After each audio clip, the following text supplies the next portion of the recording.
మీరు రోజంతా మొబైల్ లేదా ల్యాప్టాప్ మీదే ఉంటున్నారా? ఈ వీడియో చూస్తున్న ఈ సెకండ్ కూడా మీ మెడ ముందుకు వంగి ఉండవచ్చు. ఇది టెక్స్ట్ నెక్ సిండ్రోమ్ అనే ప్రమాదకరమైన సమస్యకు దారి తీస్తుంది. మెడ నొప్పి, భుజాలలో కాష్టం, తలనొప్పి, దృష్టి సమస్యలు, చివరికి శాశ్వతమైన వెన్నెముక వికృతి కూడా. కానీ ఈ సమస్య నుంచి తప్పించుకోవడం ఎలా?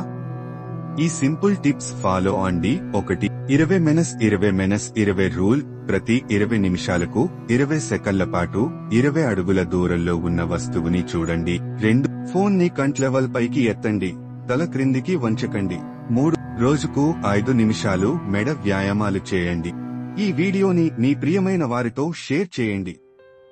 ఒక్క లైక్, ఒక్క షేర్ వల్ల ఎంతో మంది ఈ సమస్య నుంచి రక్షించవచ్చు. కామెంట్స్ లో రాయండి. మీకు మెడ నొప్పి ఉందా? మా ఛానల్ ని సబ్స్క్రైబ్ చేయడం మర్చిపోకండి.